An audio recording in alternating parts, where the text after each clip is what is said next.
여러분, 혹시 9988이라는 말 들어보셨습니까? 99세까지 팔팔하게 살다가 8일 만에 앓고 간다는 우리 시니어들의 간절한 소망을 담은 말이죠. 그런데 말입니다. 우리가 알고 있는 건강 상식만으로는 이 꿈을 이루기가 쉽지 않다는 사실 알고 계셨나요? 뻔한 이야기는 이제 그만.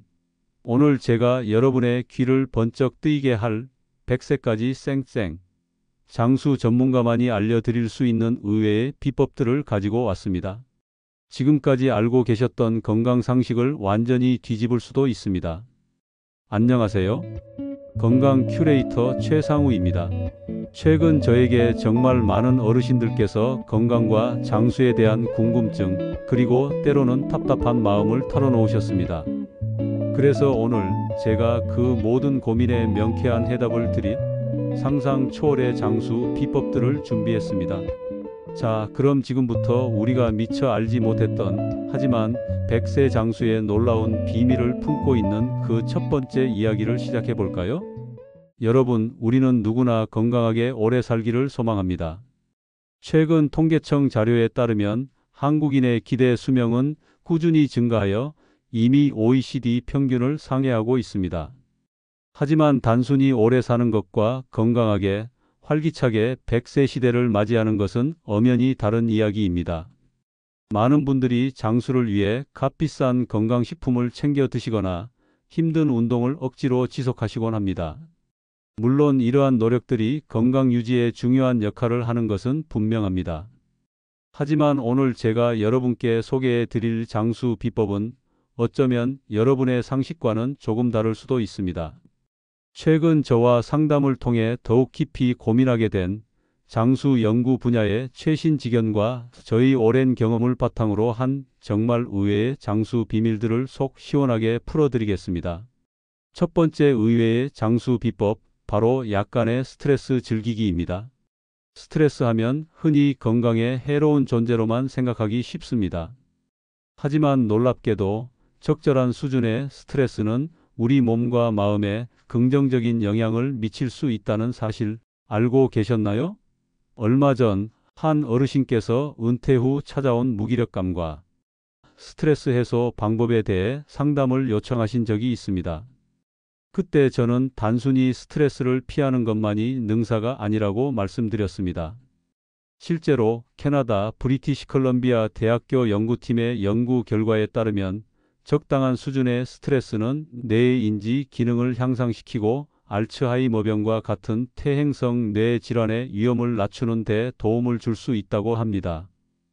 또한 미국 스탠퍼드 대학교의 연구에서는 단기적인 스트레스 반응이 우리 몸의 면역 체계를 활성화시켜 외부 침입으로부터 우리를 보호하는 능력을 강화하는 것으로 나타났습니다. 물론 만성적인 과도한 스트레스는 분명히 건강에 해롭습니다. 하지만 우리가 일상생활 속에서 경험하는 가벼운 스트레스, 예를 들어 새로운 업무에 도전하거나 취미 활동을 통해 약간의 긴장감을 느끼는 것 등은 오히려 우리를 더욱 활기차게 만들고 삶의 만족도를 높이는 긍정적인 자극이 될 수 있습니다. 상담했던 어르신께도 새로운 취미 활동을 통해 적절한 긴장감을 유지하고 성취감을 느끼는 것이 스트레스 해소에 도움이 될 수 있다고 조언 드렸습니다. 중요한 것은 스트레스를 회피하는 것이 아니라 건강하게 관리하고 해소하는 방법을 찾는 것입니다. 규칙적인 운동, 충분한 수면, 명상, 취미 활동 등 자신만의 스트레스 해소법을 찾아 일상 속에서 적극적으로 활용해 보세요. 약간의 스트레스는 여러분을 더욱 강하고 건강하게 만들어 줄 것입니다. 두 번째 의외의 장수 비법은 완벽한 청결보다는 적당한 오염입니다. 최상후 현대 사회에서 우리는 위생의 중요성을 끊임없이 강조받으며 살아갑니다. 손을 깨끗하게 씻고 주변 환경을 청결하게 유지하는 것은 분명히 감염병 예방에 필수적인 습관입니다. 얼마 전 어린 손주를 둔 한 어르신께서 아이의 잦은 알레르기 질환에 대해 걱정하시며 상담을 요청하셨습니다. 그때 저는 지나치게 깨끗한 환경만이 능사는 아닐 수 있다고 조심스럽게 말씀드렸습니다. 인체의 면역 시스템은 다양한 외부 자극에 노출되면서 더욱 튼튼하게 발달합니다. 실제로 어릴 때 적당한 수준의 세균이나 바이러스에 노출된 아이들이 알레르기 질환이나 자가면역 질환에 걸릴 위험이 낮다는 연구 결과들이 다수 보고되고 있습니다. 이를 위생가설이라고 합니다. 물론 불결한 환경에 무분별하게 노출되는 것은 위험합니다. 하지만 자연 속에서 흙을 만지거나 반려동물과 함께 생활하는 것과 같이 적당한 수준의 자연적인 오염에 노출되는 것은 우리 몸의 면역 체계를 훈련시키고 강화하는 데 도움을 줄 수 있습니다. 상담했던 구독자님께도 아이가 너무 과도하게 깨끗한 환경에서만 자라는 것은 오히려 면역력 발달에 저해될 수 있으며 적절한 야외 활동을 통해 자연스럽게 다양한 환경에 노출시키는 것이 도움이 될 수 있다고 조언 드렸습니다.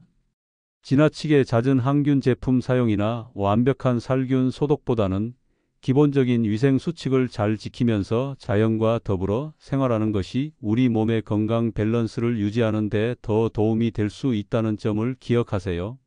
세 번째 의외의 장수 비법은 혼자만의 시간 즐기기입니다. 우리는 흔히 사회적 관계가 활발하고 주변 사람들과 끊임없이 소통하는 것이 행복하고 건강한 삶의 중요한 요소라고 생각합니다. 물론 긍정적인 사회적 관계는 정신 건강에 매우 유익합니다. 하지만 최근 은퇴 후 외로움을 느끼신다는 한 구독자님과의 상담에서 저는 무조건적인 관계 형성에 매달리는 것 외에 혼자만의 시간을 통해 내면의 평화를 찾는 것 또한 중요하다고 강조했습니다. 장수하는 많은 사람들의 삶을 살펴보면 그들은 의외로 혼자만의 시간을 즐기는 경향이 있다는 것을 발견할 수 있습니다. 혼자만의 시간은 외부의 방해 없이 자신에게 집중하고 내면의 목소리에 귀 기울일 수 있는 소중한 기회입니다. 이 시간을 통해 우리는 스트레스를 해소하고 감정을 정리하며 정신적인 휴식을 취할 수 있습니다. 실제로 미시간 대학교의 연구에 따르면 규칙적으로 혼자만의 시간을 갖는 사람들은 스트레스 호르몬 수치가 낮고 심리적인 안정감을 더 크게 느끼는 것으로 나타났습니다. 상담했던 구독자님께도 매일 짧은 시간이라도 혼자만의 시간을 가지며 명상이나 조용한 취미 활동을 통해 심리적인 안정감을 찾는 것이 외로움 극복에 도움이 될 수 있다고 조언 드렸습니다. 최상후 바쁜 일상 속에서 잠시 멈춰 서서 오롯이 자신만을 위한 시간을 가져보세요. 조용히 명상을 하거나 좋아하는 책을 읽거나 음악을 감상하거나 산책을 즐기는 등 어떤 활동이라도 좋습니다. 혼자만의 시간을 통해 얻는 정신적인 평화와 안정은 여러분의 삶의 질을 향상시키고 장수하는 데 긍정적인 영향을 미칠 것입니다. 최상후 네 번째 의외의 장수 비법은 가끔은 불규칙한 생활입니다. 규칙적인 생활 습관은 건강 유지에 매우 중요합니다. 정해진 시간에 식사하고 잠자리에 들고 운동하는 것은 우리 몸의 생체 리듬을 안정시키고 건강을 유지하는 데 필수적입니다. 하지만 최근 오랫동안 틀에 박힌 생활을 해오셨다는 한 구독자님께서 삶의 활력이 떨어진다는 고민을 털어놓으셨습니다. 그때 저는 건강에 해를 끼치지 않는 범위 내에서 가끔씩 일상에 변화를 주는 것이 오히려 삶의 만족도를 높일 수 있다고 말씀드렸습니다. 너무나 엄격하고 틀에 박힌 생활만이 항상 최선일까요? 뇌 과학 연구에 따르면 우리의 뇌는 끊임없이 새로운 자극을 추구하고 예상치 못한 경험을 통해 활발하게 움직입니다. 가끔씩 일상에서 벗어나 새로운 경험을 하는 것은 뇌 기능을 활성화시키고 인지 능력을 향상시키는 데 도움을 줄 수 있습니다. 또한 예상치 못한 즐거움은 긍정적인 감정을 유발하고 삶의 활력을 불어넣어 줍니다. 상담했던 구독자님께도 새로운 요리 레시피에 도전해 보거나 가까운 곳으로 짧은 여행을 떠나보는 등 일상에 작은 변화를 주는 것을 추천드렸습니다. 물론 건강에 해로운 불규칙한 생활은 피해야 합니다. 하지만 가끔씩 새로운 음식을 맛보거나 평소에 가보지 않던 곳을 방문하거나 새로운 취미 활동에 도전하는 것과 같이 삶에 약간의 변화와 즐거움을 주는 불규칙성은 오히려 우리의 정신 건강을 증진시키고 삶을 더욱 풍요롭게 만들어 줄 수 있습니다. 최상후 마지막 다섯 번째 의외의 장수 비법은 햇볕 적당히 쬐기입니다. 햇볕은 우리 몸에 필수적인 비타민 D를 합성하는 데 매우 중요한 역할을 합니다. 비타민 D는 칼슘 흡수를 돕고 뼈 건강을 유지하며 면역 기능 강화에도 기여하는 중요한 영양소입니다. 최근 골다공증으로 고생하시는 한 어르신과의 상담에서 저는 칼슘 섭취와 함께 적절한 햇볕 노출의 중요성을 다시 한번 강조했습니다. 하지만 적당히 쬐는 것이 중요합니다. 과도한 자외선 노출은 피부 노화의 주범일 뿐만 아니라 피부암 발병 위험을 높일 수 있습니다. 따라서 햇볕을 건강하게 쬐는 방법을 아는 것이 중요합니다.